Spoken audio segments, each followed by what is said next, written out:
Assalamu alaikum students, welcome back into your computer class. I am Aisha Jahangir, your computer teacher. So students, in last lecture we discussed about the terminologies of the database. Today we are going to discuss next terminologies of database, and today we discuss about view. What is a view? A view is also known as virtual table. View को हम क्या कहते हैं? Virtual table. Virtual क्या है? मसनूई या आप कह लें कि एक टेबल, आपके पास एक टेबल है जो आपने क्रिएट किया है, उसके अंदर से कोई स्पेसिफिक पार्ट आप जब चूज़ करते हैं तो वो आपके पास क्या कहलाएगा? Virtual table. ठीक है. वर्चुअल टेबल कैसे क्रिएट किया जाता है? इसको क्रिएट करने के लिए हम एक लैंग्वेज यूज़ करते हैं, क्यूरी लैंग्वेज यूज़ करते हैं, जो इसके अंदर क्यूरी लैंग्वेज यूज़ की जा रही है वो SQL. SQL stand for structure Curie language. ठीक है. ये एक पावरफुल डेटाबेस लैंग्वेज है और ये डिफरेंट तरह की क्यूरीज अप्लाई करने के लिए यूज़ की जाती है. अच्छा, व्यूज़ को क्रिएट करने का पर्पज़ क्या है? हम क्यों जो है डेटाबेस के अंदर व्यू को क्रिएट करते हैं? The basic purpose of using view is to keep the data safe and secure from unauthorised and illegal user. एक तो इसका पर्पज़, व्यू का पर्पज़ ये है कि हम अपने डाटा को सेफ रखते हैं अनऑथराइज्ड या इलीगल यूज़र से. अब अनऑथराइज्ड या इलीगल यूज़र कौन से यूज़र्स हो सकते हैं? वो यूज़र जिनको हम उस डाटा तक एक्सेस नहीं देना चाह रहे. ठीक है. जैसे हम डिस्कस कर रहे थे इन लास्ट लेक्चर कि अगर कॉलेज में अकाउंटेंट है, अकाउंटेंट के पास जो डाटा है, फ़ीस का रिकॉर्ड जो है वो रिसेप्शनिस्ट के पास नहीं होना चाहिए. ठीक है. तो हम रिसेप्शनिस्ट को उस तक जो डाटा रिक्वायर है उतनी ही हम एक्सेस देंगे. ऐसे ही जो अकाउंटेंट हैं हम उसको उतनी एक्सेस देंगे जितनी उसको रिक्वायर है. ठीक है. उसका फ़ी से रिलेटेड है तो हम उसे वहाँ तक ही एक्सेस देंगे. तो ये होते हैं अनऑथराइज्ड या इलीगल यूज़र जिनको हम डाटा जो है वो प्रोवाइड नहीं करना चाह रहे. The view provide the description of relations that are not stored but constructed from store relation as required. View relation के बारे में प्रॉपर डिस्क्रिप्शन देता है. ठीक है. व्यू जो वर्चुअल टेबल है, व्यू है, इसकी सबसे जो आप कह लें कि प्लस पॉइंट है या इसका एडवांटेज है वो ये है कि ये टेबल जो है ये टेम्परेरी क्रिएट होता है. That's why we can say it's a virtual table. ये टेम्परेरी क्रिएट होता है, ये मेमोरी के अंदर जाके कोई स्पेस नहीं ऑक्यूपाई करता. जैसे आप कोई रिलेशन बना रहे हैं, कोई टेबल क्रिएट कर रहे हैं डाटाबेस के अंदर, तो ऑब्वियसली वो मेमोरी के अंदर जाके तो स्पेस लेगा. उसे तो स्टोर कर रहे हैं हम, तो वो जाके स्पेस लेगा, उसके लिए स्टोरेज रिक्वायर है. बट जो वर्चुअल टेबल है, जो व्यू है, उसके लिए किसी तरह की स्पेस रिक्वायर नहीं है. ठीक है. तो ये आपके पास एक रिलेशन की जो भी डिस्क्रिप्शन आपको चाहिए वो प्रोवाइड करता है, लेकिन ये स्टोर नहीं होता. ठीक है. ये मेमोरी के अंदर जाके स्टोर नहीं होता. ये आपके सामने एक टेबल क्रिएट किया है. ये आपके सामने एक टेबल क्रिएट किया है. इस टेबल के अंदर आप देखें कि ये जो पीछे है ये आपके पास एक प्रॉपर टेबल है जो हमने क्रिएट किया था. ठीक है. जिसके अंदर हमने एम्प्लॉय आईडी स्टोर करवाई, एम्प्लॉय का नेम, उसका last name, email, phone number extra. ठीक है. अब इसमें से मुझे कुछ स्पेसिफिक डाटा चाहिए था, मुझे स्पेसिफिक डाटा रिक्वायर्ड था. मीन टू से मैं फ़र्स्ट 5 या 7 जो पर्सन हैं उनका डाटा देखना चाह रही थी. और उनका डाटा जो है देखने के लिए मैंने एक टेबल क्रिएट किया. ठीक है. जिसे व्यू या वर्चुअल टेबल कहा गया. ये जो आपको ये वाला बॉक्स नज़र आ रहा है, that's called the virtual table. अब इस टेबल की सबसे अमेजिंग बात जो है वो ये है, या एडवांटेज जो है वो ये है कि ये टेबल जो है मेमोरी में स्पेस ऑक्यूपाई नहीं करेगा. ठीक है. ये हमारे सामने एक टेबल आ गया. और अब जो चेंजिंग्स हम इस टेबल के अंदर, यानी कि जो टेबल हम ऑलरेडी बना चुके हैं, मेमोरी के अंदर एग्जिस्ट है, जो चेंजिंग्स हम इस टेबल के अंदर करेंगे वही चेंजिंग्स आपको इसके अंदर नज़र आएंगी. सपोज़ मैं फर्स्ट नेम है स्टेवन, मैं स्टेवन को जो ईमेल है या स्टेवन का जो फ़ोन नंबर है वो मैं चेंज करना चाह रही हूँ. ये जो फ़ोन नंबर है इसको चेंज करना चाह रही हूँ. तो जब मैं यहाँ से चेंजिंग करूँगी तो ऑटोमेटिकली यहाँ पे भी चेंजिंग हो जाएगी. लेकिन चूँकि अब यहाँ पे हमने वर्चुअल टेबल के अंदर हमारा पर्पस क्या था, फर्स्ट 5 पर्सनस की सैलरी देखना जस्ट, तो हमने उसके अंदर फ़ोन नंबर और हायर डेट और जॉब आईडी, इस तरह के जो एक्स्ट्रा हमारे पास कॉलम्स थे उनको हमने स्किप कर दिया. तो हमने उसकी सैलरी जो है यहाँ पे ऐड की. यही हम चीज़ पढ़ के आए हैं कि हम स्पेसिफ़िक जो रिलेशन के अंदर स्पेसिफ़िक जो कॉलम्स हैं या स्पेसिफ़िक रिकॉर्ड्स को हम जो है वो व्यू देख सकते हैं व्यू के अंदर। तो यहाँ पे अब सैलरी, चलें एग्जांपल सैलरी की डिस्कस कर लेते हैं। सपोज़ मैं स्टेवन की सैलरी इंक्रीज़ करना चाह रही हूँ, तो यहाँ पे जैसे ही स्टेवन की सैलरी यहाँ पे मैं अपने जो ओरिजिनल टेबल में तब्दीली करूँगी तो ऑटोमेटिकली यहाँ पे भी चेंजिंग्स हो जाएंगी। ठीक है, तो ये व्यू का जो बेनिफिट है। Okay, view can also display records from multiple tables. View जो है वो मल्टीपल टेबल्स जो है उसमें रिकॉर्ड्स शो करता है। The user can specify only certain records of a table to be displayed in a view. जो जैसे कि अभी हम डिस्कस करके आए एक एग्जांपल में कि आपके स्पेसिफिक रिकॉर्ड्स को जो है वो शो करवाता है, डिस्प्ले करवाता है। जैसे अभी हमारे पास एक टेबल था तो उसमें से हमने कुछ स्पेसिफिक कॉलम्स निकाले थे, सारे कॉलम्स हमने रिकॉर्ड्स हमने नहीं देखे थे। ठीक है, तो इसका एक एडवांटेज ये भी है। The view provide more flexibility and security in displaying data from tables. View जो है वो फ्लेक्सिबिलिटी प्रोवाइड करता है। फ्लेक्सिबिलिटी से मुराद ये है कि इवन कि अगर आप व्यू के अंदर भी कुछ चेंजिंग्स करते हैं, क्यूरीज अप्लाई करके व्यू टेबल के अंदर भी जो वर्चुअल टेबल आपने बनाया है उसके अंदर आप कुछ चेंजिंग्स करते हैं तो ऑटोमेटिकली वो आपका जो ओरिजिनल टेबल, जो पहले से आपने टेबल रिलेशन बनाया है, उसके अंदर भी आपको उसकी चेंजिंग्स नज़र आएंगी। बट जैसे हम पहले डिस्कस कर चुके हैं कि हम व्यू में, जैसे हम पहले डिस्कस करके आए कि व्यू को क्रिएट करने के लिए हमें SQL लैंग्वेज का यूज़ करना पड़ता है। SQL mean structure query language का यूज़ करना पड़ता है। तो यहाँ पे हम देखेंगे कि हमने व्यू को कैसे क्रिएट करना है। व्यू को क्रिएट करने के लिए हम SQL लैंग्वेज यूज़ कर रहे हैं। ओके, लैंग्वेज में क्या है, वेरी फर्स्ट है क्रिएट व्यू। ठीक है, क्रिएट व्यू में में आप व्यू क्रिएट करना चाह रहे हैं। ठीक है, एक स्टूडेंट नेम का टेबल है जहाँ से आप व्यू क्रिएट करना चाह रहे हैं। ठीक है, अब उस टेबल के अंदर से सेकंड में आप सिलेक्ट करते हैं कि उस टेबल के अंदर से आप क्या क्या चीज़ें आपको रिक्वायर हैं, कौन कौन से रिकॉर्ड्स आपको रिक्वायर हैं। ठीक है, तो सपोज़ एक टेबल में स्टूडेंट नंबर होता है, स्टूडेंट नेम होता है, स्टूडेंट एड्रेस होता है, इसके अलावा जो है स्टूडेंट सेल नंबर हो सकता है। तो उसमें से हमें जस्ट 2 रिकॉर्ड्स ही रिक्वायर हैं, 2 कॉलम्स कह लें, 2 फील्ड्स रिक्वायर हैं। वो कौन कौन सी हैं, स्टूडेंट नंबर और स्टूडेंट नेम। ठीक है, फिर फ्रॉम हम कहाँ से ले रहे हैं, हम स्टूडेंट से ले रहे हैं, स्टूडेंट टेबल से ले रहे हैं। वेयर, उसमें हमने देखना है कि जो टेबल है स्टूडेंट का उसमें ऑब्वियसली मेल भी होंगे और फीमेल भी होंगी।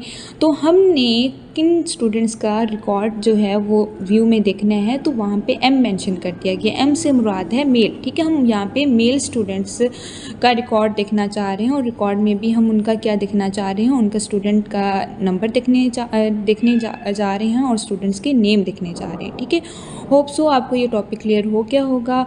इसमें जो है आपने व्यू को एज अ शॉर्ट करना है, पर्पस ऑफ व्यू भी आपने अच्छे तरीके से कर लेना है और क्रिएटिंग अ व्यू भी एक एग्जांपल है।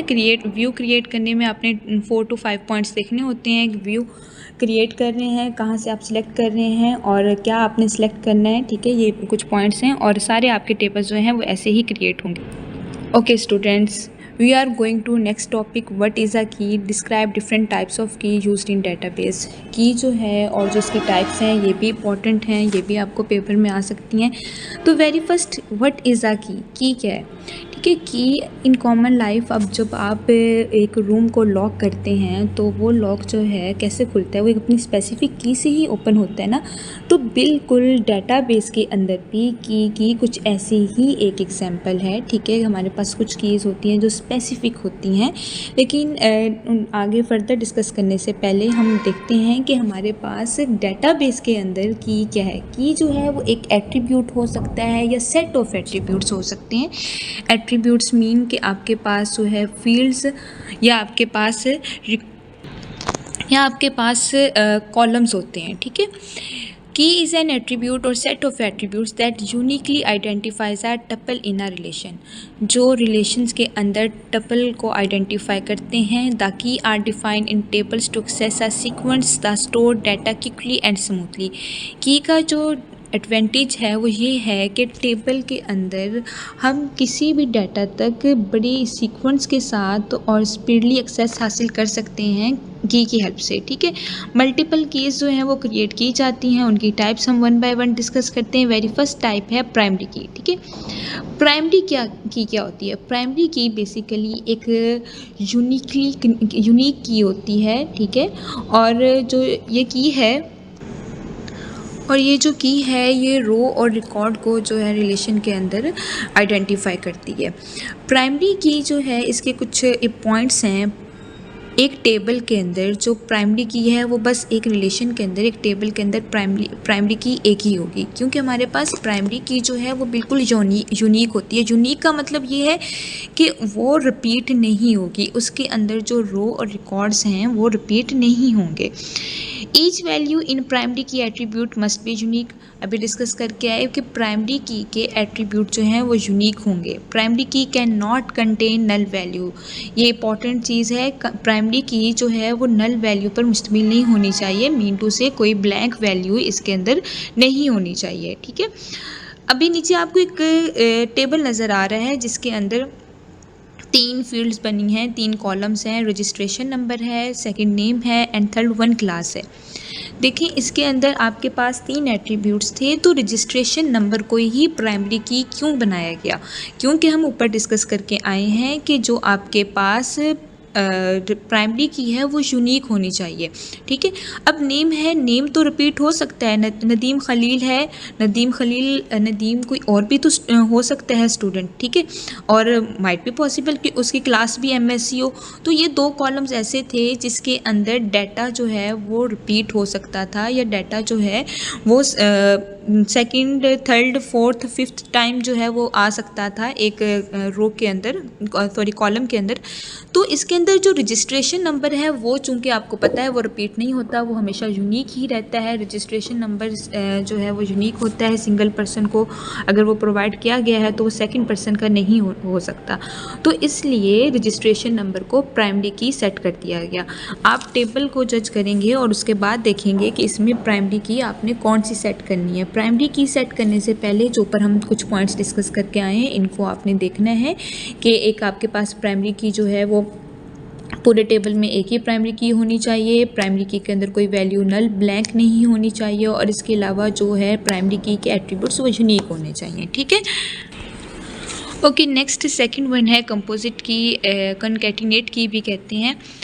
कंपोजिट की क्या है? अच्छा, समटाइम ऐसा होता है कि हमारे पास जो है प्राइमरी की वो 2 या 2 से ज़्यादा एट्रीब्यूट्स पर भी कंसिस्ट हो सकती है। वो किस सिचुएशन में होता है? जैसे कि मैं एक रिज़ल्ट जो है वो जनरेट करना चाह रही हूँ। अब रिज़ल्ट में क्या है, रोल नंबर 1 जो स्टूडेंट है उसके पास तो मल्टीपल सब्जेक्ट्स हैं पढ़ने के लिए, ठीक है। जैसे रोल नंबर 1 इंग्लिश भी पढ़ रहा है, मैथ भी पढ़ रहा है, कंप्यूटर भी पढ़ रहा है, ठीक है। ऐसे ही रोल नंबर 2 है, उसके पास भी मल्टीपल सब्जेक्ट्स हैं पढ़ने के लिए, और उनके हर सब्जेक्ट्स में हमने मार्क्स भी मेंशन करने हैं।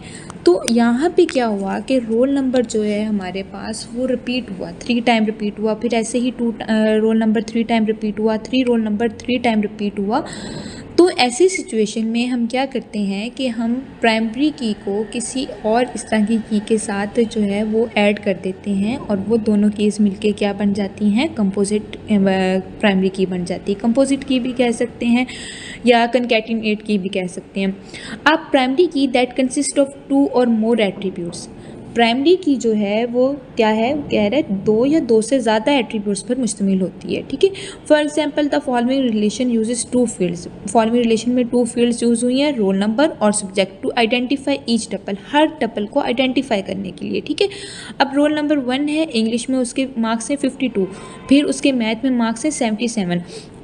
अब जब इसको आइडेंटिफाई करेंगे तो हम दोनों कीज़ का यूज़ करते हुए इजीली आइडेंटिफाई कर सकते हैं। मैं रोल नंबर 1 प्लस उसकी जो सेकंड सब्जेक्ट है इंग्लिश मेंशन करूँगी तो ऑटोमेटिकली उसके मार्क्स इंग्लिश के आएंगे। जब मैं रोल नंबर 1 साथ उसका सब्जेक्ट मैथ मेंशन करूँगी तो ऑटोमेटिकली उसके मार्क्स जो हैं वो 77 हमें शो होंगे।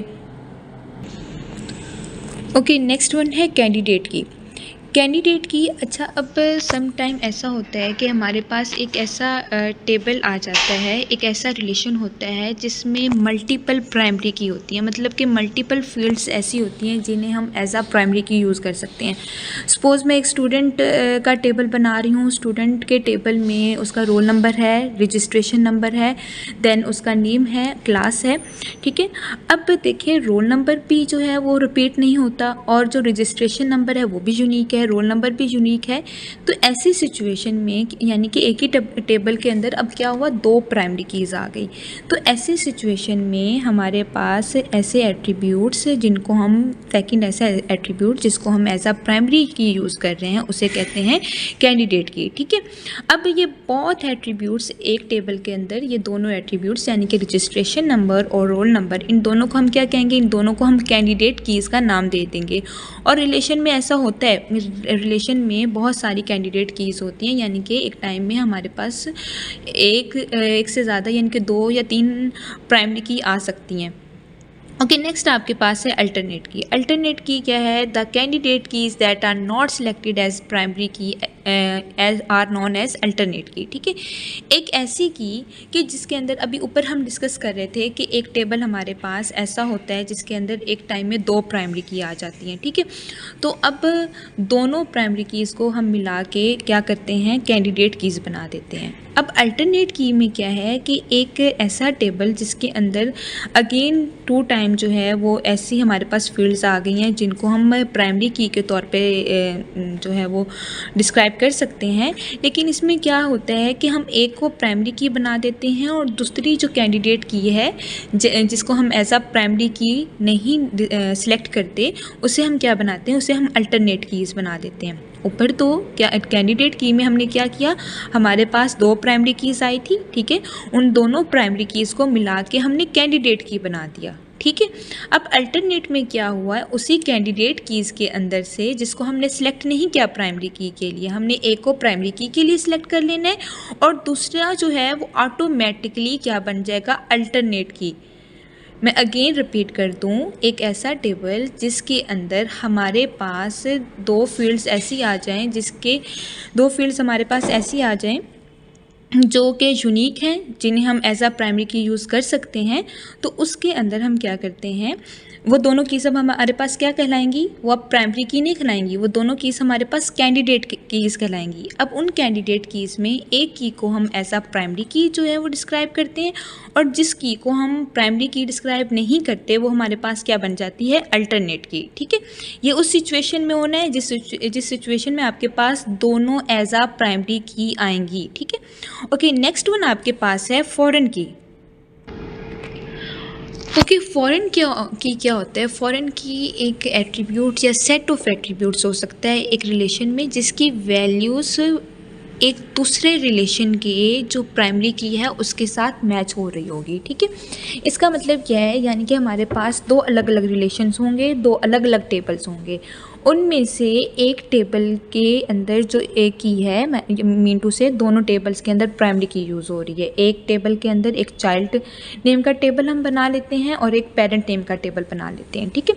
चाइल्ड नेम के टेबल के अंदर जो आपके पास डाटा है वो चाइल्ड का ही रखेंगे, मीन टू से उसका रोल नंबर और उसके सब्जेक्ट कौन कौन से पढ़ रहा है और उनके मार्क्स, ठीक है। पेरेंट टेबल के अंदर हम रिकॉर्ड रखेंगे स्टूडेंट का, मीन टू से हम स्टूडेंट का रोल नंबर, स्टूडेंट का नेम और उसका एड्रेस वगैरह मेंशन कर लेंगे, ठीक है।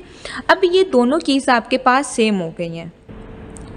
जैसे कि ये आपके पास मैंने टेबल में बनाया है, आपके पास एक ये टेबल है जिसके अंदर पेरेंट टेबल का जिसको नाम दिया गया है, ठीक है। और एक टेबल आपके पास ये है जिसे चाइल्ड टेबल का नाम दिया गया है। अब ज़रा इस टेबल को ध्यान से देखें, पेरेंट टेबल के अंदर रोल नंबर, नेम और एड्रेस मेंशन था, ये एक अलग रिलेशन है, एक अलग टेबल है। एक सेकेंड टेबल हमने जनरेट किया था जिसमें हम स्टूडेंट्स का जो है रिज़ल्ट वगैरह रख रहे हैं, उसके मार्क्स, वो कितने कौन कौन से सब्जेक्ट्स पढ़ रहे हैं और उन सब्जेक्ट्स में उसके क्या मार्क्स हैं, हम ये रख रहे हैं, ठीक है, पुट कर रहे हैं। अब जो फर्स्ट पेरेंट टेबल है उसके अंदर भी फर्स्ट फील्ड जो है वो रोल नंबर है जिसको हमने प्राइमरी की का नाम दिया गया है, और यहाँ पे भी चाइल्ड टेबल में भी जो फर्स्ट फील्ड है वो क्या है, रोल नंबर है। तो बेसिकली इसकी पेरेंट टेबल की आपके पास और चाइल्ड टेबल की जो है okay, now we discuss about foreign key क्या है? फॉरेन की बेसिकली एट्रीब्यूट और सेट ऑफ एट्रीब्यूट्स हो सकता है एक रिलेशन के अंदर जिसकी वैल्यूज़ मैच कर रही हों, यानी कि वो एट्रीब्यूट्स की वैल्यूज़ मैच कर रही हों किसी दूसरे रिलेशन, किसी दूसरे टेबल की प्राइमरी की के साथ, ठीक है। बेसिकली आई वांट टू से कि आपके पास दो टेबल्स होंगे, ठीक है। एक टेबल को टेबल 1 का नेम दे देते हैं, सेकंड हम जो है वो टेबल 2 का नाम दे देते हैं। हमारे पास ये 2 टेबल्स हैं T1 और T2 के नाम से। ओके, T1 में जो डाटा पड़ा हुआ है वो स्टूडेंट का बेसिक डाटा पड़ा हुआ है, मीन टू से उसका रोल नंबर, नेम और एड्रेस। जो सेकंड टेबल है उसके अंदर स्टूडेंट का रिज़ल्ट, मतलब कि उसके मार्क्स वगैरह और वो स्टूडेंट कौन कौन सा सब्जेक्ट पढ़ रहा है, दूसरा टेबल, दूसरा रिलेशन हमने ये बनाया हुआ है, ठीक है। अब आप ध्यान से देखें कि जो फर्स्ट टेबल है उसमें जो फील्ड है रोल नंबर, और यहाँ से जो सेकंड टेबल है उसकी भी फील्ड क्या है, रोल नंबर। और बेसिकली इनके जो रिकॉर्ड्स हैं वो मैच कर रहे हैं। यहाँ पे रोल नंबर 1 जो अली है, ठीक है, वो दूसरे टेबल में भी एग्जिस्ट कर रहा है और वो 3 सब्जेक्ट्स पढ़ रहा है, इंग्लिश, मैथ, कंप्यूटर। तो हो गई ना दोनों टेबल्स के एट्रीब्यूट्स, यानी कि ये आपके पास जो टेबल है T2 उसका जो आपके पास एट्रीब्यूट है वो फर्स्ट टेबल की प्राइमरी की के साथ मिल गया। इस टेबल का ये जो एट्रीब्यूट है रोल नंबर, ये आपके पास इस फर्स्ट टेबल यानी कि T1 की प्राइमरी की के साथ मिल गया है। तो इस तरह के टेबल को हम क्या कहते हैं, फॉरेन टेबल। ये टेबल T2 हमारे पास क्या कहलाएगा, फॉरेन टेबल कहलाएगा, जिसका एट्रीब्यूट जो है वो हमारे पास प्राइमरी सेकंड रिलेशन यानी कि T1 के रिलेशन के प्राइमरी की के साथ मिल गया है। तो इसको नाम दे देंगे हम फॉरेन टेबल का, ठीक है। अब जो ये रोल नंबर है यानी कि फॉरेन टेबल के अंदर जो रोल नंबर 1 है ये डिपेंड कर रहा है, ये रिकॉर्ड्स जो हैं वो डिपेंड कर रहे हैं T1 के ऊपर। तो इसलिए हम T2 को चाइल्ड टेबल कहते हैं, यानी कि जो फॉरेन टेबल है उसे हम चाइल्ड टेबल का नाम देते हैं, और जो हमारे पास पहला टेबल है जिसके अंदर हमारे पास प्राइमरी की अवेलेबल है उसको हम पेरेंट टेबल का नाम देते हैं। A foreign key is an attribute or set of attributes in a relation whose values match a primary key in another relations. foreign key क्या है कि उसके attributes जो हैं वो दूसरे टेबल के रिलेशन की प्राइमरी की के साथ, यानी कि जो दूसरा रिलेशन है उसकी प्राइमरी की के साथ मैच हो रहे होते हैं। The relation in which foreign key is created is known as depend table और चाइल्ड टेबल। जो फॉरेन ऐसा रिलेशन जिसके अंदर फॉरेन की है, ठीक है, उसको टेबल को हम क्या कहेंगे, उसको हम चाइल्ड टेबल का नाम देंगे। और एक ऐसा रिलेशन जिसके अंदर आपके पास प्राइमरी की है उसको हम क्या कहेंगे, पेरेंट टेबल का नाम देंगे, ठीक है। The key connects to another relations when a relationship is establish between two relations. Are relation में कंटेन मैनी फॉरेन कीज़। एक रिलेशन में आपके पास मल्टीपल फॉरेन कीज़ क्या होती हैं, और इस फॉरेन की का बेनिफिट क्या है कि इसमें दो टेबल्स के दरमियान रिलेशन क्रिएट हो जाता है, ठीक है। जैसे कि ये दो अलग अलग टेबल्स थे और अब फॉरेन की हेल्प से ये इन दोनों टेबल्स के दरमियान आपस में रिलेशन क्रिएट हो गया है, ठीक है। नेक्स्ट वन है सेकेंडरी की। अच्छा, सेकेंडरी की क्या है, सम टाइम ऐसा होता है कि हमारे पास मल्टीपल फील्ड्स हैं और मल्टीपल फील्ड्स में हमें कोई बेसिस डाटा हम रिट्रीव करवाना चाह रहे हैं। बेसिस डाटा से क्या मुराद है, जैसे एक स्टूडेंट का आपके पास टेबल है और उस स्टूडेंट के टेबल में आपके पास उसका रोल नंबर है, नेम है और इसके अलावा उसका एड्रेस है। अब अगर हम रोल नंबर से सर्च करते हैं तो मैं रोल नंबर 1 लिखूँगी तो रोल नंबर 1 पे अली है, बस मेरे सामने अली ही शो होगा और उसका एड्रेस शो होगा। ऐसे मैं रोल नंबर 2 लिखूँगी तो मेरे सामने जस्ट रोल नंबर 2 का एड्रेस और नेम मेरे सामने शो होगा। लेकिन इन सम सिचुएशन हमें मल्टीपल रिकॉर्ड्स की ज़रूरत पड़ती है जो सेम हो। जैसे कि मैं चाह रही थी कि मैं एक जितने भी स्टूडेंट्स फैसलाबाद में रहते हैं, एक टेबल के अंदर 1000 स्टूडेंट्स हैं, तो मैं चाह रही हूँ कि ऐसे स्टूडेंट्स जो फैसलाबाद के अंदर रहते हैं मैं उनको देख सकूँ। तो उस कंडीशन में क्या होता है, उस कंडीशन में हम सेकेंडरी की को यूज़ करते हैं। सेकेंडरी की बेसिकली जो है ये नॉन यूनिक एट्रीब्यूट्स होते हैं, मतलब कि यूनिक नहीं हुए ना। एक टेबल के अंदर फैसलाबाद में रहने वाले 100 स्टूडेंट्स हैं, वो 100 स्टूडेंट्स का रिकॉर्ड मेरे सामने आ जाएगा, ठीक है। तो अब वो हम उससे यूनिक तो नहीं कह सकते, सेकेंडरी की बेसिकली नॉन यूनिक एट्रीब्यूट्स होती है, लेकिन ये है कि ये एक स्पेसिफिक और बेसिस डाटा रिट्रीव करने के लिए हम इसको यूज़ कर सकते हैं। ठीक है, उसने नीचे एग्जांपल मेंशन की हुई है, an attribute address in student table can be use to display all students who live in particular city. जैसे पर्टिकुलर सिटी में मैंने आपको फैसलाबाद की एग्जाम्पल दे दी। ठीक है, ओके। नेक्स्ट आपके पास है सॉर्ट की या कंट्रोल की। अब सॉर्ट की, कंट्रोल की जो है ये बेसिकली हम जो डाटा स्टोर कर रहे हैं उसका फिज़िकली सीक्वेंस है। फिज़िकली सीक्वेंस से मुराद ये है कि जैसे आपने 1000 स्टूडेंट्स का डाटा जो है वो स्टोर करवाना है, तो मैं चाह रही हूँ कि डाटा जो है वो एक सीक्वेंस के साथ स्टोर हो।